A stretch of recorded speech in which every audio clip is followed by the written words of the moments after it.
music's still going, and I don't care. It is Metal Monday on the Morning Night Live. I don't know why this didn't reset. Hi, how you doing? I'm the guy that does this show every damn day, or at least Monday through Friday, and I got the metal music going. I don't know why. I'm kind of enjoying it for some reason. For some odd reason, I'm not a metal guy, but it gets me pumped in the morning. And since it's Manic Monday, you want me pumped up. So, how we doing today? Happy Manic Monday. Well, I hope you had a good weekend. Can you hear me? I don't know if this thing is on. Boy, that is loud. Holy crap, Onolas. And I can't figure out where it is on my spectrum here. Oh, there it is. I wish that this is one of those. The problem with this particular music service is that this isn't even as loud as it can go. All right, y'all, hold your ears for a second, or just if you got headphones on, I'm just warning you right now. This is at the lowest, almost the lowest level I can put it, without going through a different setup. Let me see, is this still going? Yeah, it is. Hang on. Wait till I turn this. I'm going to turn this up. 5, 4, 3, 2, 1. Oh, it's Metal Monday! Ha-ha! Now you can't hear me. All right, let me turn this shit down. That's got to be a little better. Yeah, you're here to pump me up. Thank you, Chicago Mike. First sponsor of the day. Ready to pump me up. Anyway, welcome to the show. I should probably play the intro. Here, I'm going to turn this off for a second so I can play the intro. Play the intro.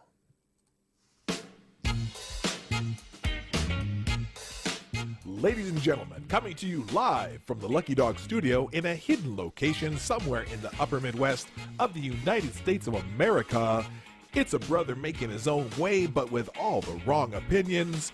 Welcome to the Morning Night Live with your host, yours truly, PDawg Knight. All right. Stop the music and start this music!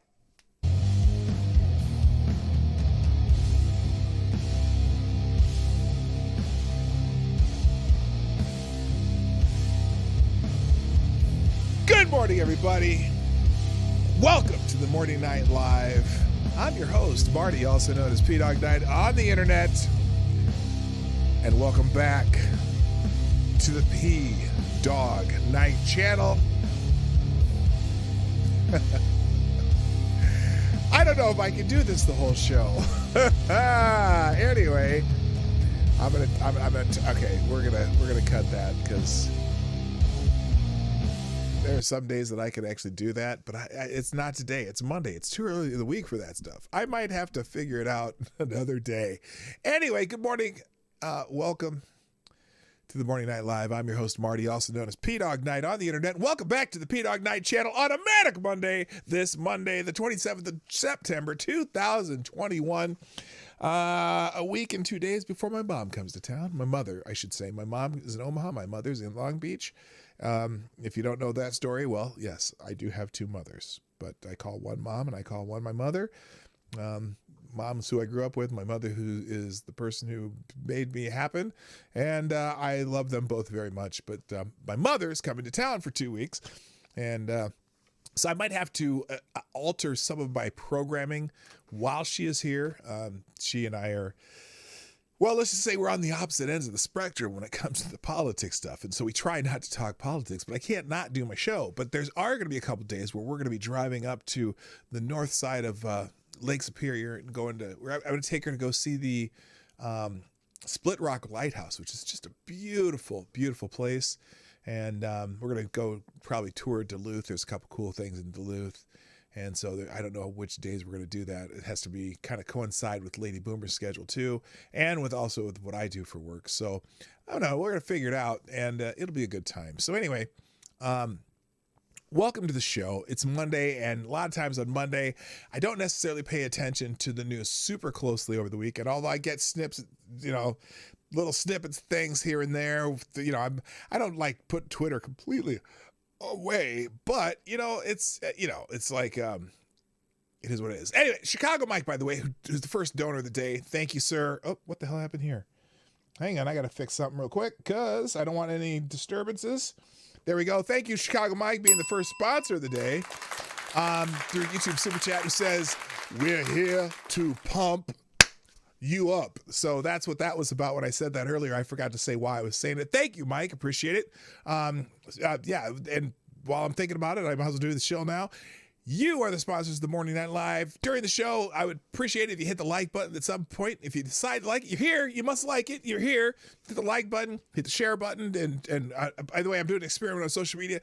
If you see me on Minds, Gab, Parler, Twitter, Cloud Hub, or Getter, any of those, if you see it, do that retweet, repost things. Don't like. You can like. I don't care if you like, but retweet. I'm doing an experiment to see if I'm getting any interaction on any of those platforms. And so far, it's some on Twitter, but not all of you are on Twitter. I get that too. But if you are any of those platforms, PDawgKnight at PDawgKnight. I'm on every single one of them. And the same thing. Also on Odyssey, Trovo, Rumble. BitChute and DLive. I'm a PDawgKnight on every single one of those platforms. Every time a new one comes up, I at least put a marker down so that I have the space in case I get yeeted from this one or any other ones. So far, I don't seem to be having a lot of troubles. I get occasional copyright strikes for music. Just usually it's incidental background music when I'm at the trail stop stream, but for the most part lately they've been leaving me alone. And but who knows? I know there was a YouTube update recently that when there's a YouTube update, when there's a lot of glitches in the system, and there was a whole bunch of glitches in the system last week. It was kind of a pain in the butt, but we did get through it. And so now I think they're done screwing around with it again. Every time they make a change in the algorithm or something, it always messes people up. But anyway, thank you again, Chicago Mike, for being the first sponsor today. Thank you, sir. Let's say good morning, everybody. And then I have so many tabs open. There's no way I'm getting through all the tabs today. But I will just put a snippet of various. We'll get into, so let's put it this way. I'm not going to get into a lot of details today. I just want to get you caught up on some things that are happening over the weekend. And then I will provide you the articles like I always do. Anything I mention on this show, I put in the description down below in the second paragraph. It says, click here for any of the articles that we talked about today. I will, they'll all be in a single tab that you can call the one tab, and all of them will be there. There's a whole bunch of stuff that I'd love you to check out, but I just don't have the time. So that's why I'm putting them. I open a whole bunch of extra articles. Hopefully you'll get a chance to take a quick glimpse at those. So let's get it started first by saying good morning to everybody. First in the chat today is Somnambul Nation, who gets the bell. Thank you being here bright and early, and nice to see you. Also, good morning, Mike Savage, Blarg, Jonathan Peterson, Aaron Meredith, Select a Boy, and Advocatus Diabli, the Devil's Advocates in the house. Good morning, Renee Mayette. Hello, Attack Alpaca, Black Hebrew Israelite. That's right. Also, good morning to Chicago Mike, who is the first sponsor of the day, Tyler F., who is very religiously retweets the show, and I greatly appreciate that you do that. Also, good morning, Seamus Derby, Nobody Not Me, Tex AG 007, ding ding ding ding ding. I still have to get that soundbite. Ding ding ding ding ding ding ding ding ding ding ding ding ding ding ding. You know that. You know what I'm saying, James Bond there. Anyway, also good morning to. Did I miss anybody so far? I think. Oh, that's probably everybody because. There's not a whole lot of people here yet. Oh, Zach Osborne's in the house. Nice to see you. And I think that's everybody. Did I see? I could have sworn I saw heh, but maybe not. I just thought I saw one of that very distinctive non-avatar that has in there. But anyway, happy Monday. Let's get caught up. Okay, there's a whole lot of stuff to catch up on. Now, story I did last week about the we played the video of the mom at the Fairfax County School Board meeting. Very upset that there was some very descriptive, not just descriptive, but illustrated gay porn in the school's library. Now, granted, it was the high school library, but then again, it's still porn. And I don't care if it's straight porn, gay porn, or anything. I don't know you should have illustrated porn in the high school libraries. And if they want to go find it, they want to go find the Christian Science Monitor and, go rip through the pages through the, scroll through the website. That's on you and your parents, but that's not at school. Why would we put that shit in school?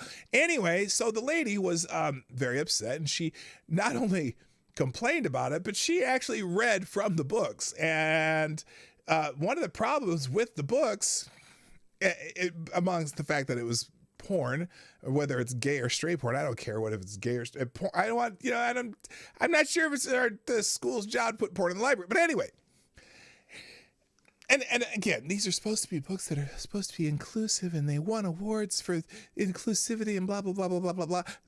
Sorry, I don't care, because one of the books was very descriptive about an adult having sex with a 12-year-old. And, maybe, just maybe, that might not be the best idea to have a book about that in the schools. And it was in all the schools.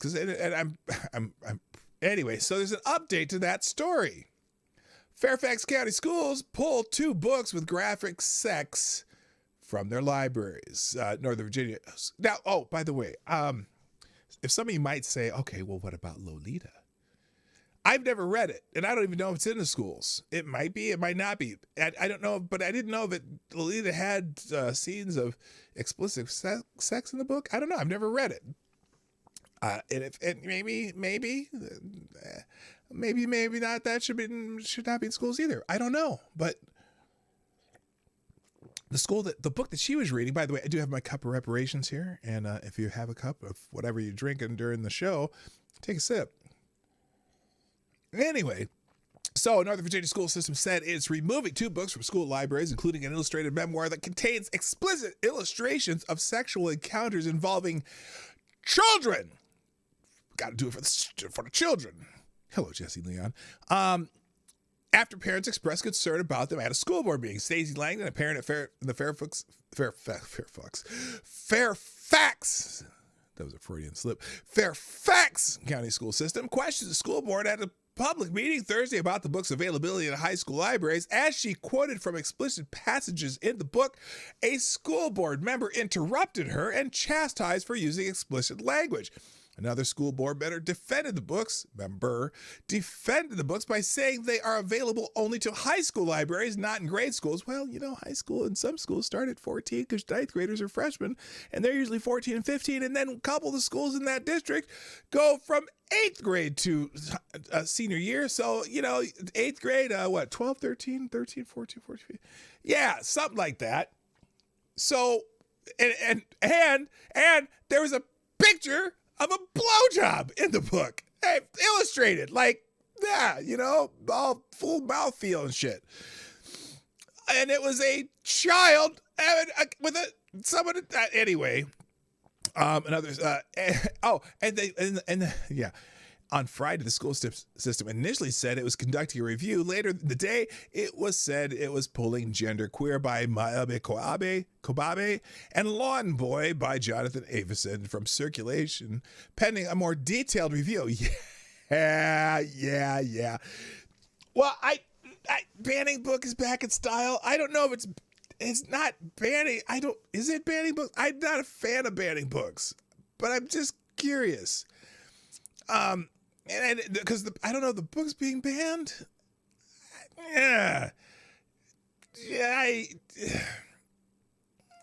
Appropriate. I don't know. This is not like.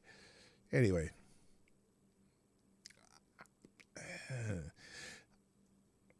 I got you. I know I know what you're saying, Avocados Diablo. I really do. Yeah. Anyway, the two committees made up staff. Oh, by the way, I saw that and it stepped on my damn joke. I had a joke and you didn't let. I saw that and you distracted me. Damn it. Okay, let me read this sentence again. On Friday, the school system initially said it was conducting a review. Later in the day, it said it was pulling Genderqueer by Bobby Kababi and Lawn Boy by Jonathan Evenson from circulation pending a more detailed review. Anyway, yeah, I'm sure it's going to be a really detailed review.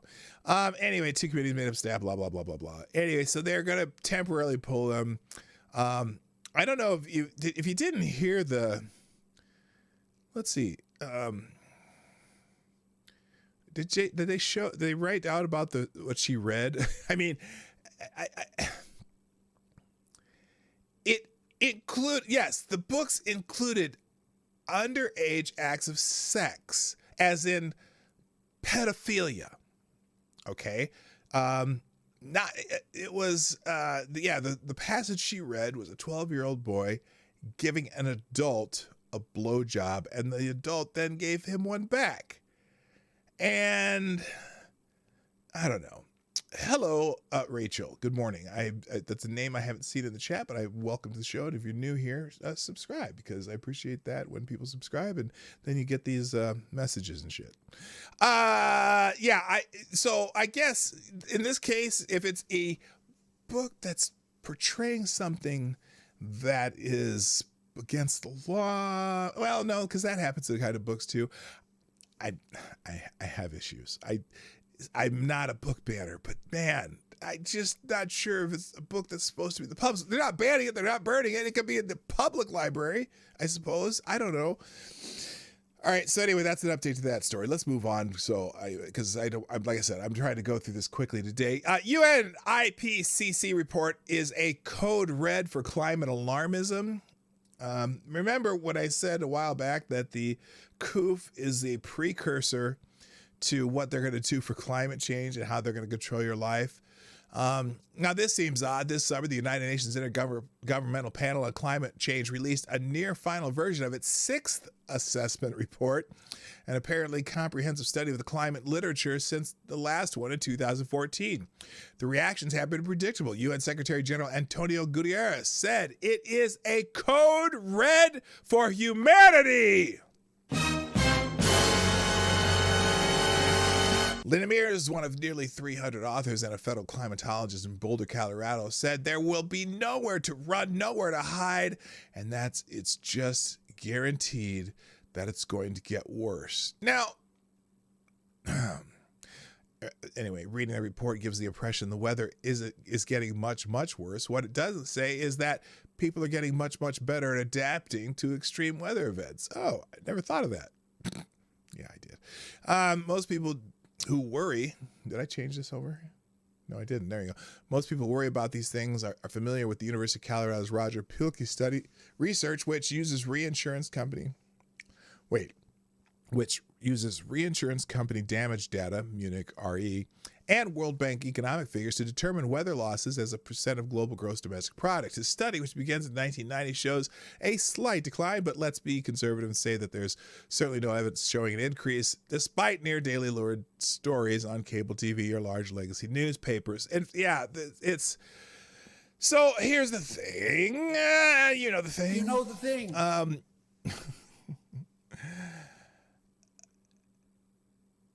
The idea that, look, here's what I want you to do.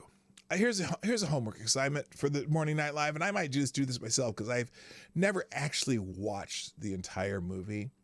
But now I'm going to go on Netflix, which I believe, let me see if it's even on Netflix. Hang on a second. Let's check Netflix real quick. Where is my Netflix? It is the N right there, Netflix. Let's see. I want to see. Wait, what the hell? Why am I not signed into Netflix? I'm always signed into Netflix. Oh, there we go. All right, let's just check to see if there's a certain movie that I want you to do as an assignment. And let me do a search.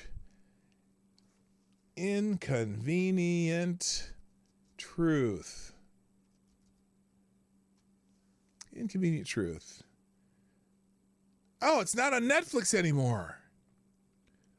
Well, what the hell? And Inconvenient Truth, there's a sequel. Oh, here it is.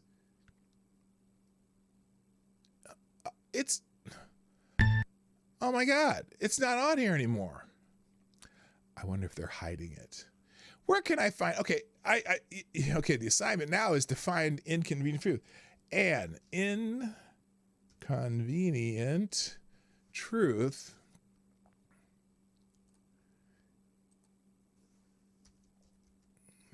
An Inconvenient Truth, 2006. Where can I find this movie? Because I want you to go watch An Inconvenient Truth and count. And as you watch the movie, I want you to write down every prediction in that movie that has not come to fruition. Oh, here it is. Oh, there's the trailer. Should we watch the trailer from it? Nah. Anyway, so this is from 2000. This is the 2006 version. Follows Al Gore on an election as a former presidential candidate campaigns to raise public awareness of the dangers of global war. I really want you to watch it because there's so many predictions in this movie that should have been, the world should have already ended, basically. I mean, New York City, Miami should both be underwater right now. And yet, President Obama lives on an island in Martha's Vineyard. Why, if it's so urgent, does Barack Obama live on an island in Martha's Vineyard? Interesting question. Anyway, the latest IPCC is still giving you the alarmism thing. All right, I'm going to keep going because I got a ton of stuff to touch on. We're just going to touch on things quick and just keep going. Quick and keep going. And if you believe I can hold myself to that, buy me a beer. Streamlabs and YouTube Super Chats. Anyway, let's keep going here. This is a Breitbart article. Again, Breitbart is a right-wing nut job website, but they have some good reporting too. Pfizer CEO Albert Bourla says most likely scenario. Okay, we got a whole bunch of COVID news because it's the stupid 19, and that's all we talk about. Every time that something happens bad to Joe Biden, we go back to COVID. Pfizer Albert Bourla says most likely scenario is that there's going to be annual revaccinations for the stupid 19. Now, I'm still on this thing about the kids, why we're spending so much time on kids. But anyway, George Stephanopoulos actually asked this guy a pretty good question. How long is this video? I got to check. I didn't check. I forgot because I only wanted to see one part of it. That's a commercial for some kind of game thing. Where's the skip ad thing? Holy crap. That's the longest ad with no sound I've ever seen. Anyway, whoa, and the Saudis invest $40 billion in the Maldives. What did they do that for? Special. By the way, good morning, Special Cat Acid. Maybe if you know what that's about, you can let me know. Okay, 1 second. Director Rochelle Walensky announcing on Friday that the Pfizer booster shot is now cleared for older adults. Anyway, let me just give you the lowdown. So, Pfizer CEO Albert Bourla said Sunday on ABC's This Week that he believed that most likely scenario is annual vaccination against the stupid 19, which if that's the case, I mean, I get it. I mean, there's different flu shots each year for different strains, whatever. But so far they haven't found one that works on these strains other than, well, natural immunity. I know you're not supposed to say that, but I'm going to say natural immunity because, that's that seems to be working a lot better than the vaccine. I mean, there's a whole lot of people getting those, breakthrough stupid 19s versus the people who've had it before. Probably not, you're not hearing about them. You know damn well if there were even a dozen people in the United States who were getting reinfected, you would hear about every single one of them, or especially if they got hospitalized. Could you imagine if somebody who had it before officially, they know they had it tested, they got the coof, and then they got reinfected and ended up in the hospital. Do you think they would be on the front page or the first story in every major news network? But they're not. There's a reason they're not. Because they don't happen that often. Shh, I'm not supposed to say that out loud either. Good morning, Cashapp. How are you? Anyway, Anchor George Stephanopoulos said, the World Health Organization reiterated this week that now is not the time for widespread rollout of booster shots. Instead, they said wealthier nations should focus on getting first shots to countries with low vaccination rates. What's your response to that? And he said, I think the answer is to give both boosters and doses to other people. This is why we have invested so hard and pushed our scientists and engineers to work so hard to produce enough doses for all. Well, right now we're the largest producer of these stabs, jabs, and whatnots, and we're only sending out, what do you say, Biden say, 500 million? I mean, there's 7 billion people in the world, so that, are they going to vaccinate everyone in the world? And then again, also, are they going to vaccinate all the deer and zoo animals and dogs and everyone else that's getting it? It's endemic. They're fine. But here the thing is, he thinks the most likely, and he added, so he added this. I agree within 1 year, I think we'll be able to come back to normal life. I don't think that this means that variants will not continue coming. I don't think that this means that we should be able to live our lives without having vaccinations, basically. But that, again, remains to be seen. The most likely scenario for me is because the virus has spread all over the world, that we will continue to see new variants that are coming out, and that we will also have vaccines that will last at least a year. I think the most likely scenario is annual revaccinations, but we need to wait to see the data. Now, that means it'd be very much like the flu, yes. Also, I'm glad he's acknowledging that this is all over the world, because they make it sound like we're the only country that has this or has the problem or has the resurgence. It's happening everywhere. And, it seems to me, anyway, it seems to me, I have a song in my head for every time I say a phrase.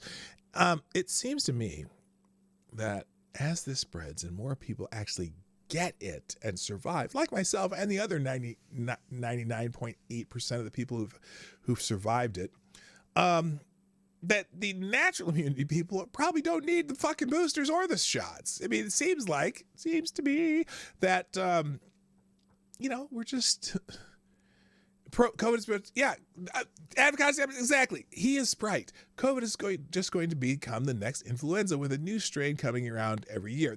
I agree. It's endemic. And also, the new strains seem to not be so far as deadly as the old strains. I don't know. But I tell you, there certainly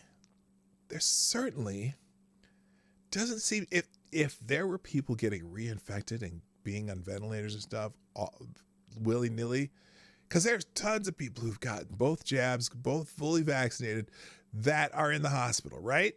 And because that's why we have to protect the what do they say? We got to protect the vaccinated from the unvaccinated. What the fuck's that mean? What are you talking about? That doesn't make any sense. If you have the normal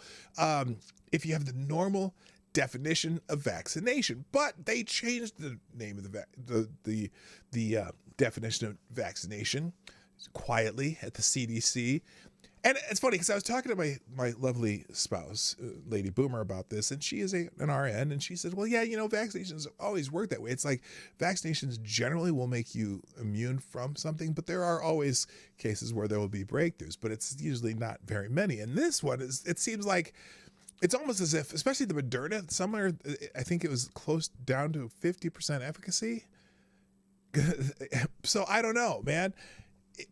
But again, it's funny how they don't have those people, the sob stories, I had COVID before and oh my gosh, I have it again and now I'm on a ventilator, I'm going to die. Don't see those stories at all, do you? And damn well those would be front and center if that was the case. All right, let's move on. So the Tony Awards, I think it was this last weekend, right? And some people in some people in that audience or the people at the test were bragging about forging stupid 19 tests so they could go to Tony's parties. So they endangered the people at the Tony Award parties, after parties to with fake tests, I guess. Anyway, excuse me. Let me. I'm gonna cough here a second. All right, I am back. At Sunday night's Tony Awards, Broadway put on a united front about wearing masks. Oh, they were so uniformly mask-wearing people in the audience. Oh, it was so beautiful. Anyway, they put on a united front about wearing masks in theaters for the safety of audiences and performers alike, except for the host wasn't wearing a mask. He's walking around talking to everybody, breathing on everybody. Anyway, everyone here is vaccine tested and everyone here is wearing a mask, host Leslie Odom Jr. said as he walked by celebrities like Bernadette Peters and Lin-Manuel Miranda. Bernadette Peters is still a celebrity? I guess she is. I always got a kick out of her when I was younger. Anyway, every Broadway theater will look like this for a while, and that's okay. No, because that theater was full, and I doubt if yeah, whatever. Anyway, but away from the glare of the cameras at the Winter's Garden Theater, the lecturing stopped cold.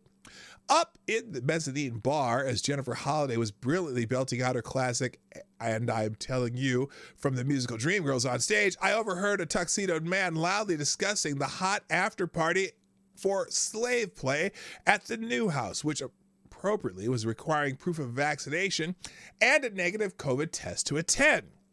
My assistant found a picture online of a Binax Now test that was negative and sent it. He said with a laugh, encouraging his friends to do the same. Not so funny to your paying audience, fellas. Slave Play by Jeremy O. Harris was expected by everybody to win the Best Play prize, but the room was shocked! And I mean shocked into near silence when The Inheritance by Matthew Lopez won instead. Oh no, those racist people. Whoops, hang on that one. Anyway, Harris channeling Stephen Schwartz when Wicked lost to Avenue Q in 2004, vamoosed, as in he left. And the viewing party at the Newell House, sources said, turned the TVs off after the loss. Aww. His Buzzy Bash was planned as a large-scale indoor event near Madison Square Park. It was also one of the few feats being thrown along with the bash at the fabulous Best Musical victor, Moulin Rouge, the musical, which was quietly thrown at Tavern on the Green as an outdoor party or outdoor-only get-together for about 300 people. Yeah, they're probably under a tent that was hermetically sealed and none of them were wearing masks. Anyway, other revelers absent a place to go poured into midtown pubs such as the Glass House Tavern. The main Tony Awards party, originally meant to be held in an outdoor tent, was canceled, organizers said, because the city wouldn't grant them a permit. Oh, anyway, and if you believe that, I have a bridge to sell you. That's not true, I guess. Where the hell is it? In the Winter Garden, the show was divided into two parts. Dry nominees and winners portion was on the streaming service Paramount Plus. I missed it. I don't have Paramount Plus. I'm so disappointed that I couldn't watch the damn Tony Awards. And a Starry concert aired nationally on CBS. Some celebs only showed up for the glitzier network broadcast. Because it's fucking boring. These people out there congratulating themselves. Excuse me. Network broadcast. Whooshed in like Glinda the Good Witch in her Wicked bubble just before 9 p.m. Sir Andrew Lloyd Webber, whose Cats play went in. Anyway, the point is they had fake COVID tests so they could go to the after parties. I wonder if they'll get fined by Mayor de Blasio. Moving on. Sorry, that took way more time than it should have. Police unions in Massachusetts say dozens of troopers have quit over the Fauci juice mandate. Union sued the governor over the vaccine mandate this month. These suits are going nowhere, though, aren't they?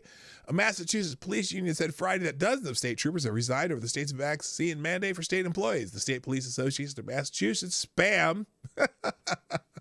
Would you want that to be your union's acronym? SPAM. Spam, spam, spam, spam, spam, spam. Anyway, filed a lawsuit to delay the Republican Governor Charlie Baker's vaccine mandate earlier this month, arguing that the October 17th deadline would cause irreparable harm to officers. The union asked for more time to negotiate the terms and conditions of their employment.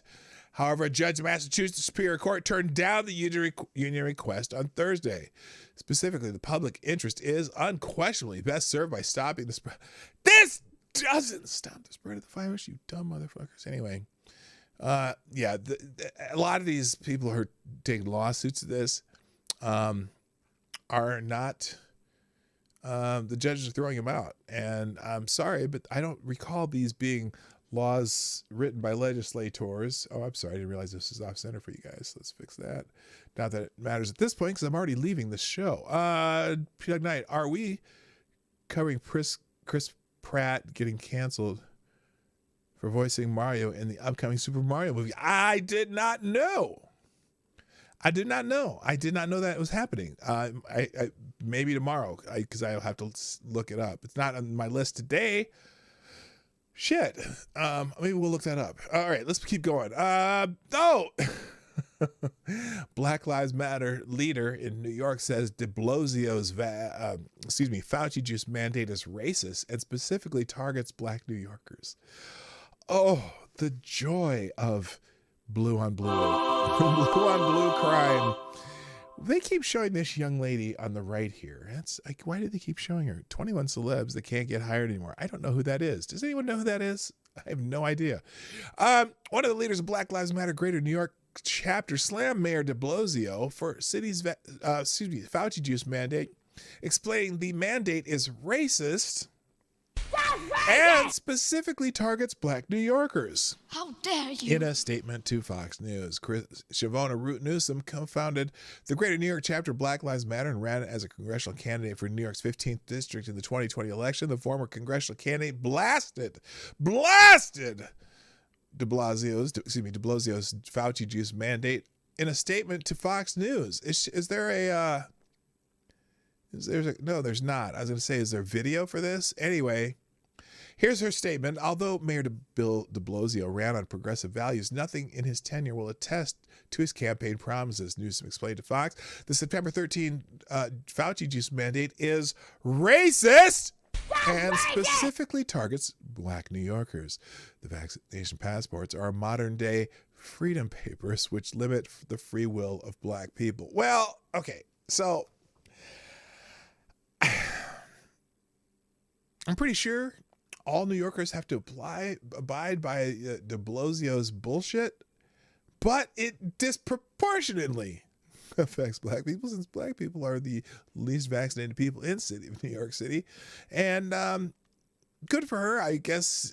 Okay, the juice mandates infringe upon the civil liberties of the Black community, she told Fox. It's more than where we can dine or enjoy entertainment. It will result in a loss of income. As of Monday, September 27th, Black healthcare workers and educators will lose their jobs. You're gonna lose your job. Get your stance. You're gonna lose your job. Anyway, she explained in the statement that de Blasio is fully aware of the hesitancy and distrust people of African descent have about the Fauci juice and their interactions with government and law enforcement.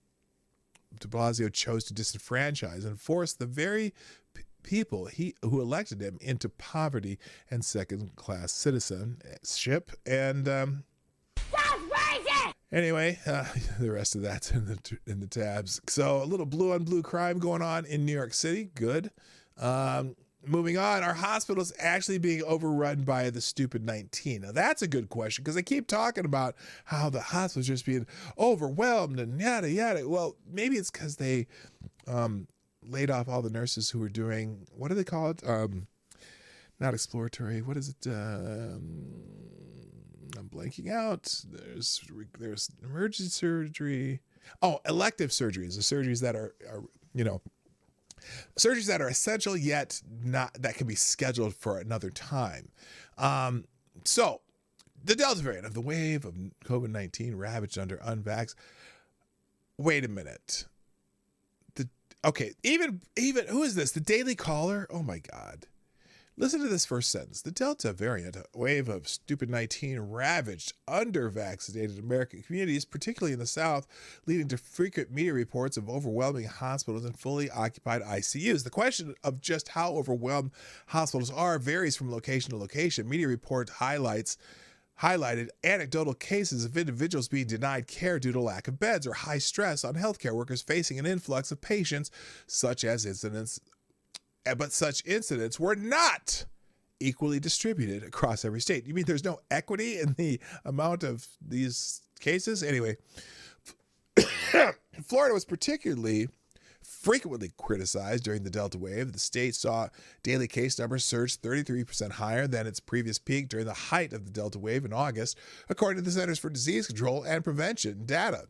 Stories were written about overflowing hospitals in the state, and CDC data shows that hospitalizations more than doubled in August in the Sunshine State from its previous peak. Now, wait a minute. That tells you nothing if that's what they're told you, that they've doubled from that hospitalization more than doubled in August in the Sunshine State from its previous peak. Its previous peak of what? So now Ron DeSantis said since Florida opened monoclonal antibody treatment sites in August, 100,000 Floridians have received treatments. COVID hospitals admissions have fallen by over 60%. COVID hospital census has declined for 28 consecutive days. ER visits for COVID have declined by over 70%. And that's the state where they were doing them before. Everyone else said that was whatever they called it. Anyway, Christian Pushout, Republican Florida Governor Ron DeSantis' press secretary, denied that Florida hospitals were ever under catastrophic strain. Hospitals are not overflowing in Florida and have never been. Hospitalization peaked in mid-August, and the figures have declined steadily since then, she told the Daily Caller on September 16th. We have seen over a 50% reduction in new hospital admissions since the state-run MABS, monoclonal antibodies, treatment sites started opening in August. 81% of inpatient beds were in use at 281% of inpatient beds were in use at 268 reporting hospitals in Florida at the time of publication, according to data from the Department of Health and Human Services. Nearly 13% of those beds were in use for stupid 19 cases. While both of those numbers are above the national rate of 78%, neither is out of line with typical hospital capacities, and both are down from the August peak. Advent Health in Florida released a statement in July claiming that the state's high hospitalization numbers were not a reason for alarm. It's typical for hospitals to have capacity figures in the 90th percentile, even in pre-stupid 19 times. So these numbers do not cause for concern or alarm, the statement said. While we have seen an increase in hospitalizations in Central Florida over the last 5 weeks, we will have significantly fewer stupid 19 patients compared to what we saw during the peak. Even during the peak, at no point did we reach capacity. So, the damn overflowing hospitals, maybe in Florida, is being overblown. I don't know. And then they give you some similar numbers for Texas and other places. So anyway, you can read the rest of the article, but as I suspected all along, I mean, remember, hospitals generally run at 90% capacity. If you think about, like, for example, for people in for elective surgeries, which they've pretty much canceled, I would imagine that they try to keep hospitals at that capacity to keep them running. If you have a hospital that's only at, again, right now they're at 70, what do they say? 78% capacity right now? Or was it 81? I can't remember that. And why did it? Okay. Oh, I see it. That's an ad that flips through with a Old Navy bod equality denim that fits a maze. We deserve it. Okay. No editorial comment for that one. Anyway, let's move on. How the CDC bungled stupid 19. I'm not going to read this one, but well, this is a review of a book called Uncontrolled Spread, Why Stupid 19 Crushed Us and How We Can Defeat the Next Pandemic by Scott Gottlieb, ND. Everyone know who that is? You know who Scott Gottlieb is? By the way, good morning, Lord Stanhope. I just saw you in the chat there. Did I miss anybody else that came in? Sheagrath, what's up? I hear it's your birthday tomorrow. Are you going to be around? Better not be Manic Monday. It's my birthday today. Oh, today's your birthday. Like right now? Who said it was tomorrow? Oh, you were on I heard that on Monkey in the Morning, and Monkey in the Morning seems to be Monkey in the late evening the night before now. So, okay, Sheagrath, real quick, just get this out of the way. Happy birthday to you. Happy birthday to you. Happy birthday, dear Sheagrath. Happy birthday to you, bitch. Sorry, you'll have to go back and watch the replay of Monkey in the Morning to understand the last part of that song. I am not necessarily calling Sheagrath a bitch, but anyway, I'm officially Kirby Puckett years old. I'm not 100% sure what that means, Kirby Puckett, because Kirby Puckett's dead, so I don't know. His number. What the hell's 34? No, what's Kirby Puckett's number? Hang on a second. Was he 34? Kirby Puckett? RBY Puckett. I should know that. I knew Kirby Puckett. I got a chance to hang out with him every once in a while.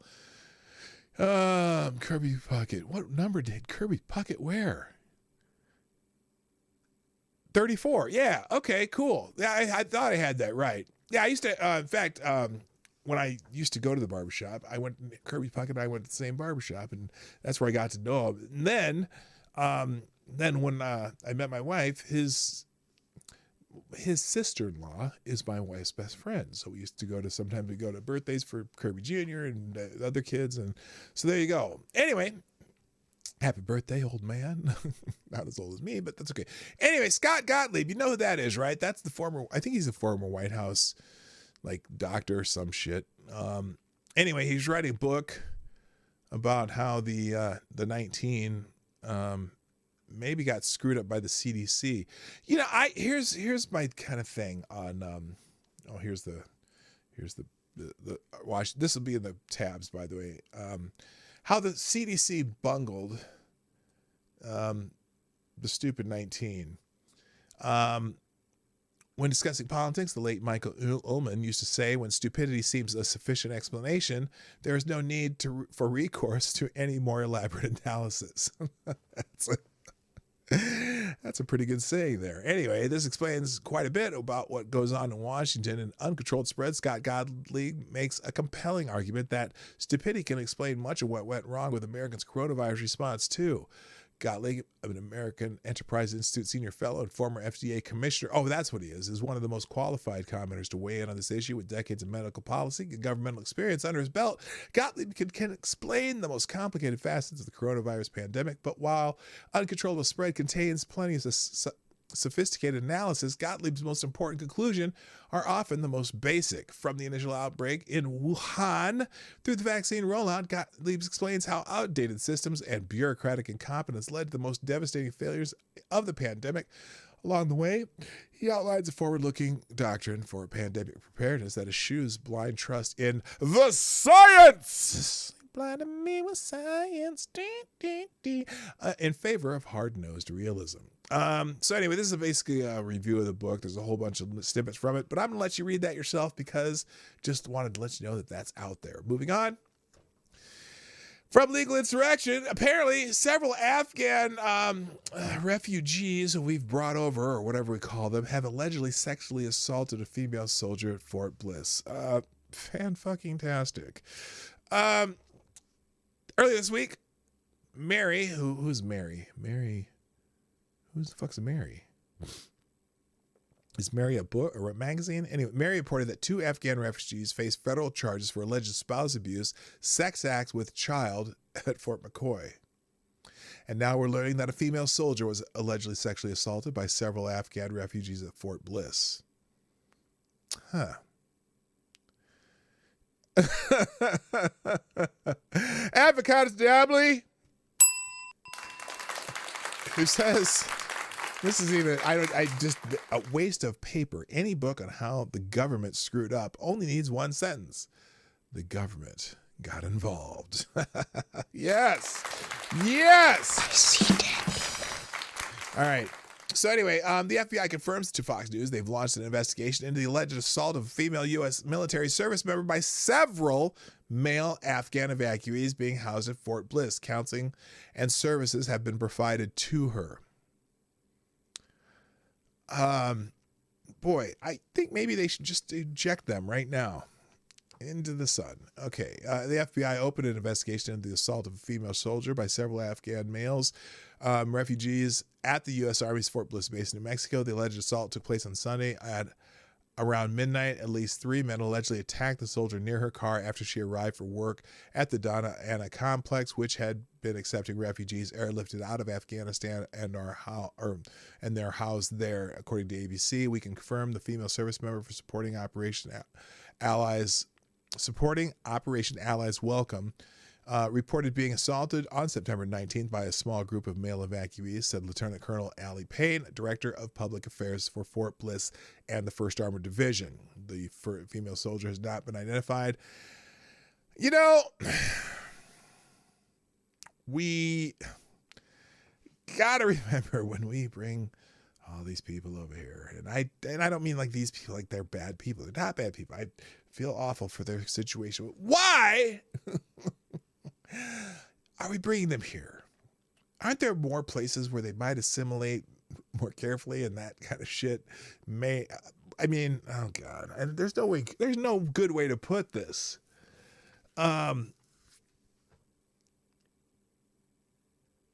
Here's some reactions. Now, this is horrific. Katie Pavlich, Ted Cruz, Joe Biden made a decision to shove tens of thousands of people on planes to make it look like this botched evacuation was going well. In truth, he had no idea who he brought to the U.S. That's why I led a letter today demanding accountability. Answer. Well, you wrote a letter, Ted Cruz. Good job. Wait, right? Karen Cruz, I should say. Good morning, Richo. How you doing?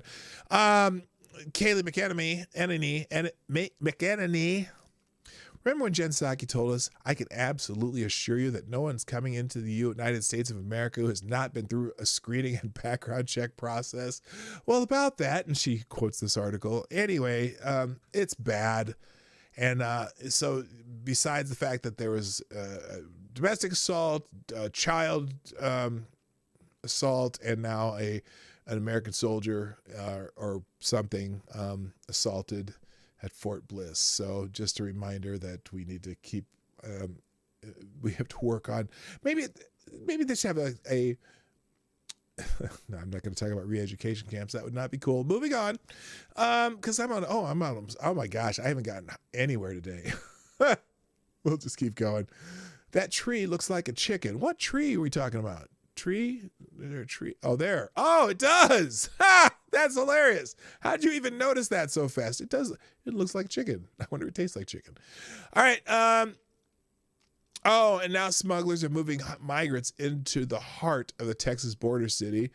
Cartel-connected human smugglers moved their operations from hiding in the remote outskirts of Miguel Alaman, Tamaulipas, Mexico, to the heart of this Texas border city, less than 100 yards from the Roma International Bridge. The smugglers faced no opposition from the Mexican law enforcement authorities as they crossed hundreds of Central American migrants into the United States. So now we have no one guarding that place, that bridge. You know, isn't that near Del Rio? No, this is this is Roma, Texas. Popular scenic overlook in Rio Grande in Roma, Texas, affords a bird's eye view of this large-scale human smuggling operation. Friday evening, Breitbart, Texas visited Roma, observed the smuggling operation in full swing. Is this going to do this without an ad? God, no! These damn ads! I can't. I want to be able to skip these crap ads. Jeez, I should have done this beforehand. I apologize. Anyway, they're just flowing in. The smugglers are bringing them in, and we don't know who's coming in. I bet, I wonder how much of the stupid 19s being brought in and spread by people just crossing the border willy-nilly. Good morning, Fight for Your Rights. Anyway, you could read that one yourself. Whoa, there we go. See, look at this. Okay, this is the video. They're just bringing them over on a raft.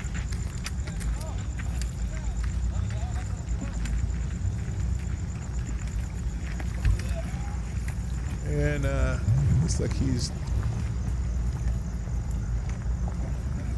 I wonder how much they paid. It's very curious. All right. Anyway, you can watch that video on your own. I got to keep going here. 14 feds have detained. Now, this is interesting. They've detained 14 Mexican soldiers after they crossed the U.S. border, and one of them was carrying drugs. According to a report, 14 soldiers with the Mexican military were apprehended by U.S. federal law enforcement officials during the early morning hours of Saturday after they crossed over into U.S. soil, according to a report. The incident reportedly happened when two vehicles carrying the soldiers crossed the bridge that links Ciudad Juarez to El Paso, Texas. The witness told Reuters that CPB agents quickly took control of the situation, yelling at the soldiers to put their hands up and drop their weapons immediately.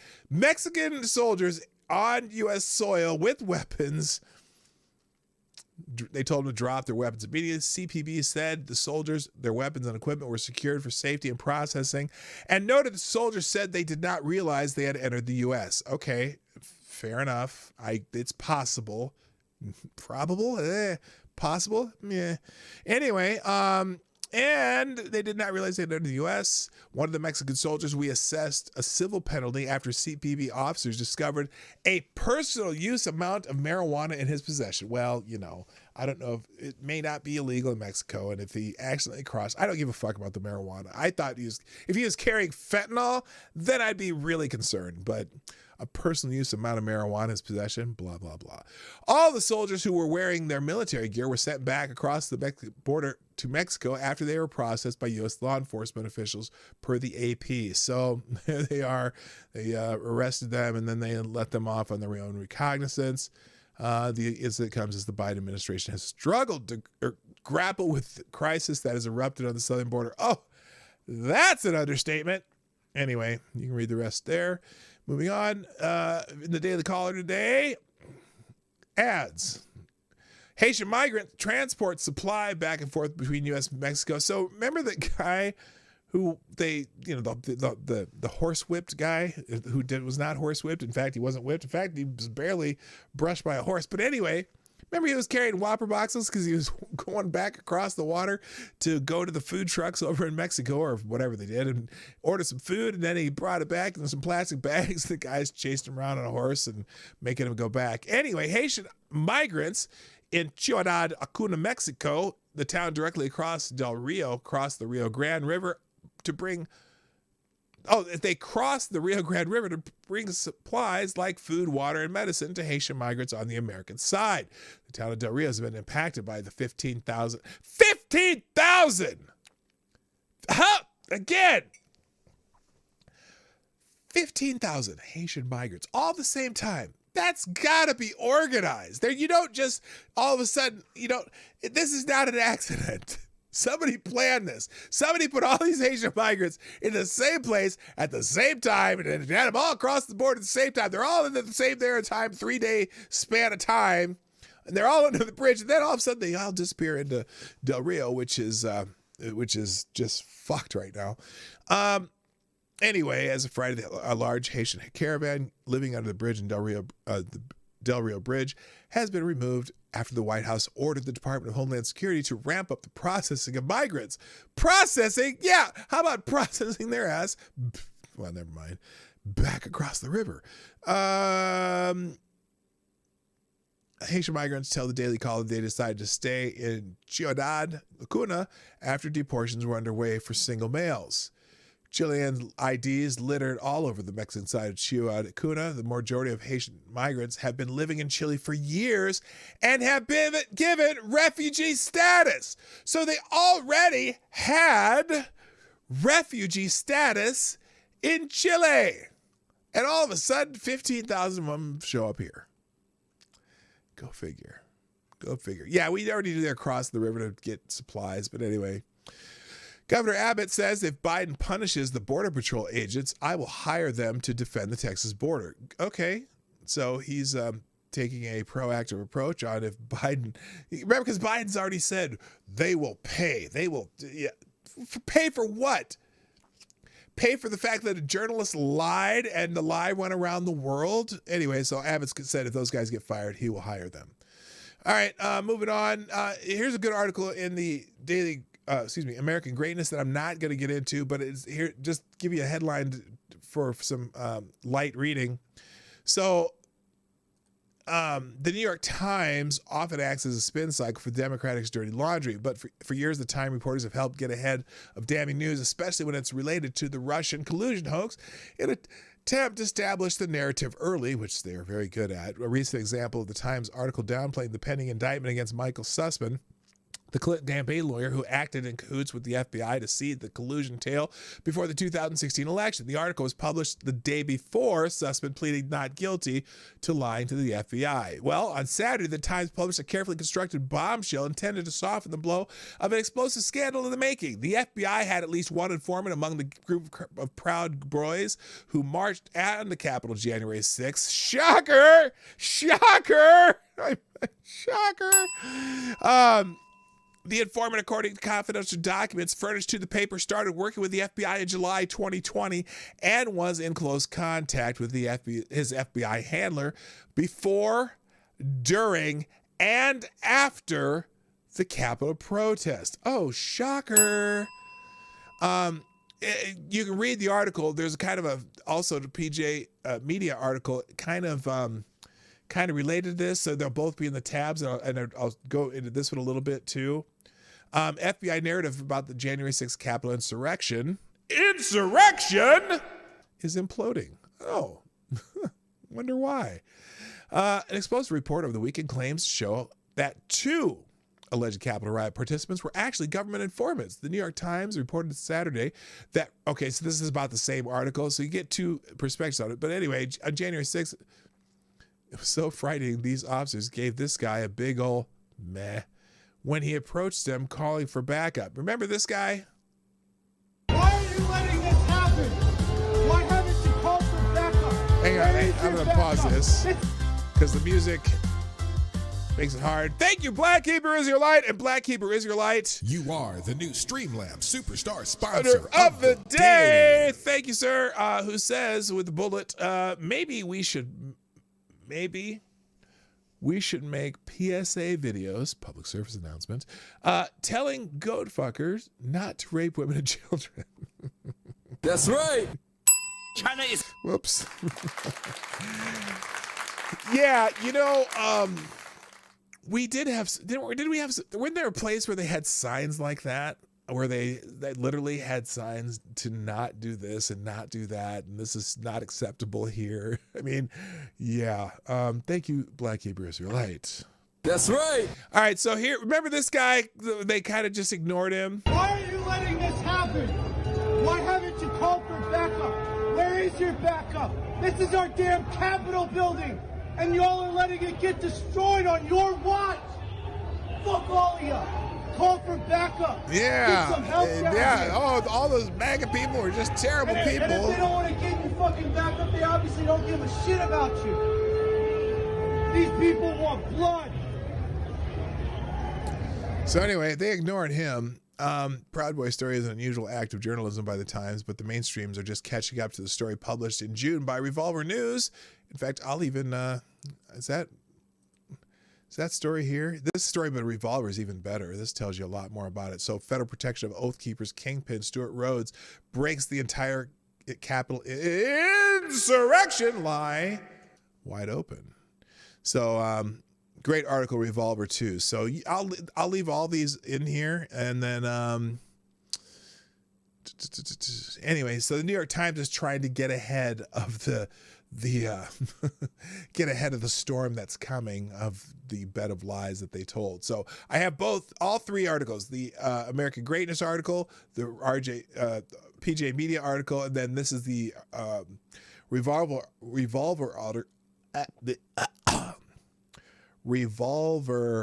article that even beat the Times on that bullshit. So anyway. Let's see what else is in the news. Again, this is just a weekend roundup. Meth cookers love their kids, so they don't only do Blue Flake Bolivian Coke. Okay, I'm confused. These gay ops are becoming more flagrant than a gay parade. Aren't they though? It's just so amazing that just like obviously the kidnapping plot for what's her face, Gretchen Whitler, which more than half of the people involved were either informants or agents. It's like, come on, can you be more obvious? Anyway, and then here's another one. Justice for J6 rally organizers said the group was in constant contact with law enforcement ahead of the event. Now this is interesting because this rally was kind of what's the word? Lackluster, to say the least. But anyway, the Just for J6 rally organizer Matt Brainerd said the group was in constant contact with several law enforcement agencies in Washington, D.C. leading up to the event. We communicated with them on a near daily basis for 2 months, and ahead of this, to make sure it went smoothly, they were very responsive to everything, Brainerd told the Daily Caller News Foundation.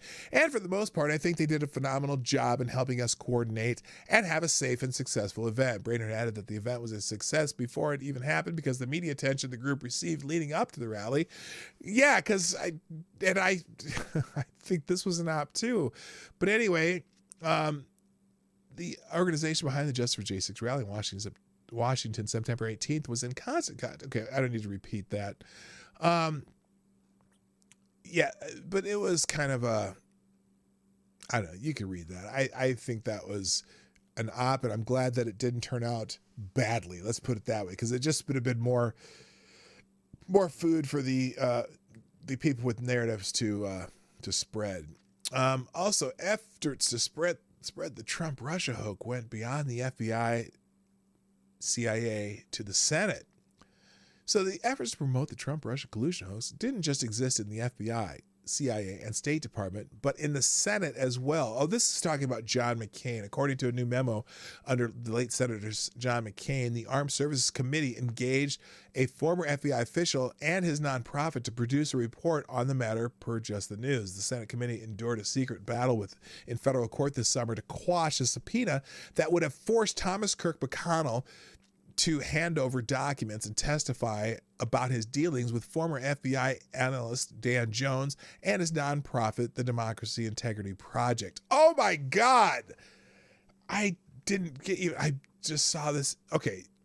Indeed, the progressive mega donor was one of the financial backers of the Democracy Integrity Project, which raised more than $7 million in donations to pursue allegations of foreign interference in election. So, you just have to click on. Do they have the Just the News story? I'm gonna click that open so you can find that too. Okay, there's the Just the News story. You should. It's good reading. Check that one out. All right, let's move on because I just want to give you some highlights again of things that are going on. In the New York Post today, Midtown New York City is still a haven for junkies. Yeah, boy. So anyway, what the fuck did I just do? There we go. Apparently junkies are getting their vaccinations all over Manhattan. Let's just put it that way. Also, the New York Post today, that's an interesting article. Also, stop blaming stray bullets and botched robberies for criminal violence is an opinion piece by what's her name? Nicole Gelinas.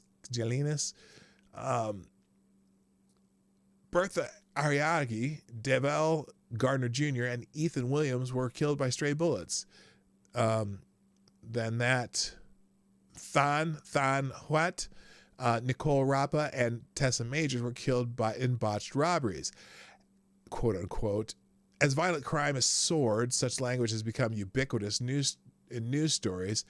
It is lazily inaccurate and absolves killers of responsibility. Gotham shootings have more than doubled in 2 years to more than 4 people wounded and 1 killed a day in tandem.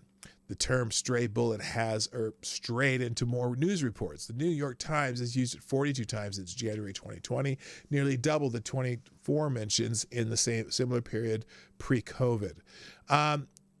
So the article is saying that this is not just people getting killed by stray bullets and botched robberies, but there's a epidemic, or at least a severe uptick in murders in New York City. And she ain't having it. She ain't having the bullshit that they're writing. And so this is let me put it mildly, this is a fuck the narrative story. It's just, they got to get this clamped down, and it has something to do with the fact that they want to lessen the impact of police on their community, which is a dumb idea. All right, let's keep going. Other headlines: Donald Trump gets big numbers at a Georgia rally as GOP pushes to flip the state back to red. Apparently 20,000 showed up for his rally in Georgia, and this story tells you all about it. Just whether that is good, bad, or indifferent, I do not know. But he is still pulling crowds wherever he goes, and it'll be interesting if Republicans really fire up and rally in the 2022 and 2024 elections, because you need a lot to overcome. Okay, I stopped that mid-sentence for a reason, because I want to have my YouTube channel, but I think you know where I was going with that. All right, next up in the New York, another Miranda Devine article. Biden White House lies, a matter of life and death. President Biden has gotten away his entire career with bending the truth and taking people for fools. Now the habit has infected his entire administration. So many lies are pumped out these days that it's impossible to keep up. They aren't just the silly self-aggrandizing exaggerations that used to send the Trump-hating media into paroxysms of outrage during the last administration. They often are matters of life and death that have a profound impact on the future of this country. You know what I think? So, here's some of the lies, and you can go into the details. Lie number one: the southern border is closed. I need a laugh track for that one. That's my next sound effect. Laugh track and 007. Lie number two: Border Patrol agents on horseback whipped Haitian migrants. There's still people out there saying, oh, the horrific scenes that we saw, it was just it brought us back to slavery. And it's like, shut the fuck up. And the idea that horses have been used to round up people in the past does not I'm telling you, it's not worse than slavery, as Maxine Waters would have you think. And in fact, I'm pretty sure that outlaws were rounded up with horses in the past, and there was all kinds of things. Anyway, that's the second one that she talks about. Third lie: we will not leave Afghanistan until every American is evacuated. Definitely need a laugh track for that shit. Lie 4: the drone attack on August 20th in Kabul was a righteous strike on ISIS-K terrorists. Holy shit. Lie number 5: Hunter Biden's laptop is Russian disinformation. Lie number 6: the cost of the Democrats' $3.5 trillion social welfare bill is $0. Oh my God, that is the worst. And there's more than one person saying it. Anyway, you can read the editorial on your own. I'm out of time. Here's a palate cleanser for you. I'm just gonna play it, and this is at what game was this? The Wisconsin Notre Dame football game. This is a chant that's breaking out in a whole bunch of college football games. Joe Biden! Not Joe Biden! Okay, now they only showed one section of people doing it, and so I don't know if it's the entire stadium, but I know this one. And there's a lot of Irish fans in this section, but was this I think they played at Wisconsin, didn't they? Or was it at Notre Dame? I thought it was. Oh, it was at Notre Dame. No. Okay, a few years ago, Wisconsin. Oh, they met it. Oh, this was in Soldier Field. They played at Soldier Field in the home of the Chicago Bears. Anyway, this is a chant that comes out. Here's another one. This is at the Coastal Carolina football game right here.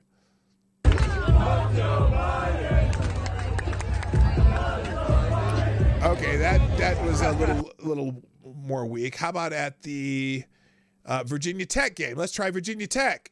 Fuck Joe Biden! Fuck Joe Biden! Fuck Joe Biden! Yeah, lackluster. Okay, let's try at the Auburn game. Auburn. That was weak. Okay, let's try the where is this? Oh, this is We Want Trump. I don't know. Oh, this is at some fight. And, oh, this is at the Holyfield Vitor Belfort fight. Didn't Holyfield get knocked the fuck out like in the first round? I didn't see this, but this is at the Belfort Holyfield fight. Big job by a really great young man who's got a big future, and we're just. I hear we want Trump. Thank you. We want Trump. We want Trump. That's what everybody's saying in the audience. I don't think I hear that back home. Everybody's screaming right now. The whole.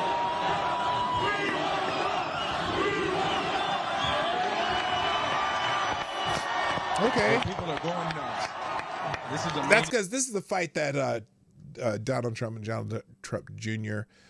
did the announcing for. So, you know, whatever. Now let's see if they go into it. Thank you very much. What an amazing rendition of the national anthem. Thank you very much, everybody. Thank you. This is an honor to be with you, and what a great evening. And I think you're going to see an incredible fight. And Jorge, it's great, Junior. It's great to be with you guys, and champions. We love you, man. Special people. Special warriors.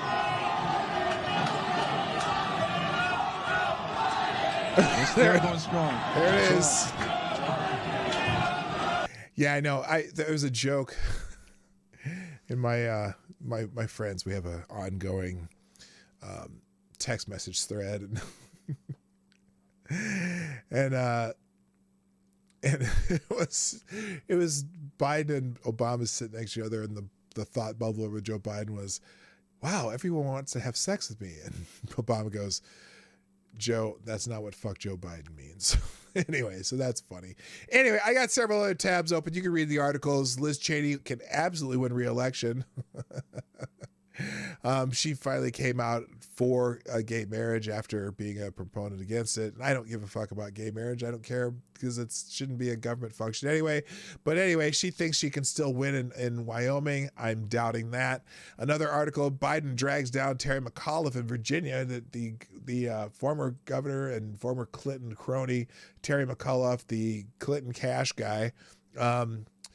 Apparently Biden's unpopularity is turning the governor's race into a toss-up. This should have been an easy win for McAuliffe, but apparently Biden's dragging him down.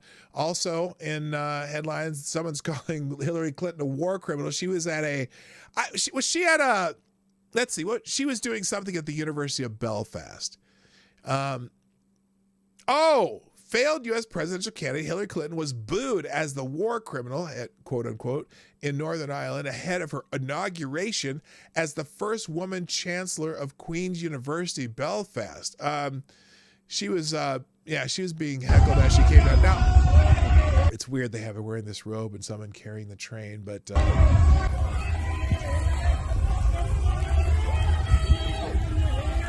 they're heckling her.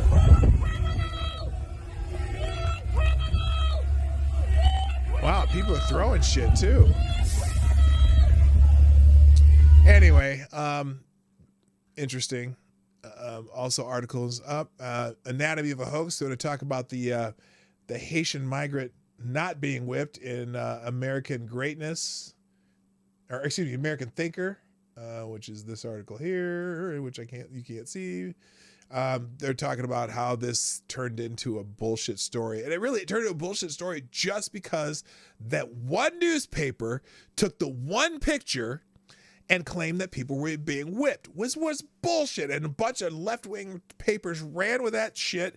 And then when you see the actually see the footage, you find out it is actually bullshit. Also, the staff at MSNBC panicking over the direction of the network under Rashida Jones. That one I might touch on tomorrow. But anyway, I got like 5 or 6 other tabs open. You can check out the stories that I highlighted today. I don't have time to even mention them all. So I want to finish, if I can find this though. Let's see. Okay, so here's something here. let's see. Give me 1 second. I might have to do this tomorrow.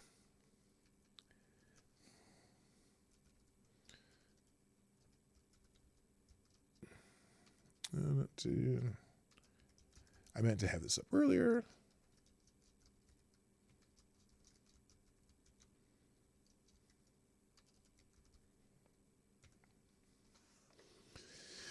Okay.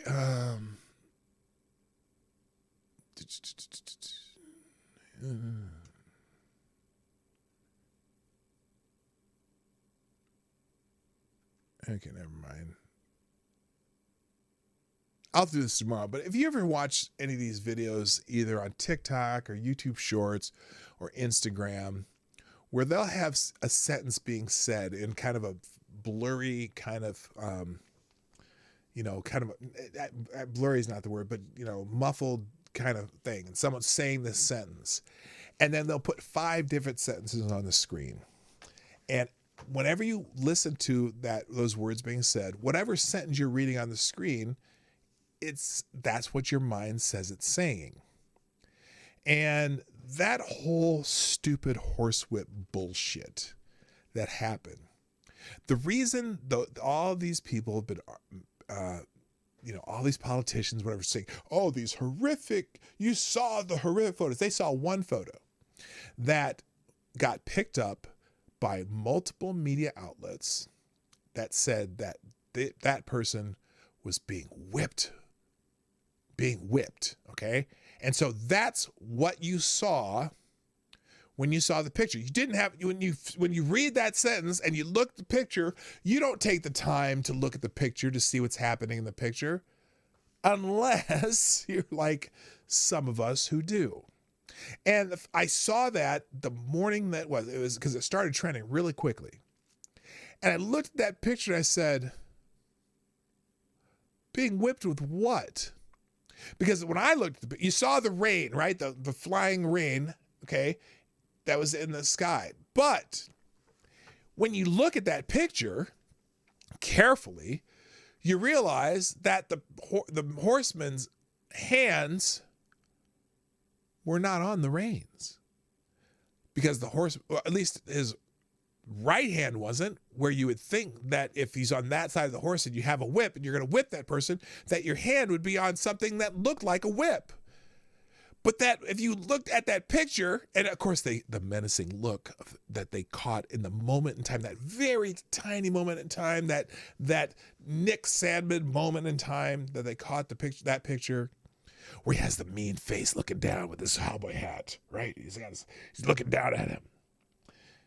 But his right hand is holding the shirt of the migrant. And I noticed that right away. I'm like, well, how could he be whipping him if his hands are grabbing the migrant by the shirt?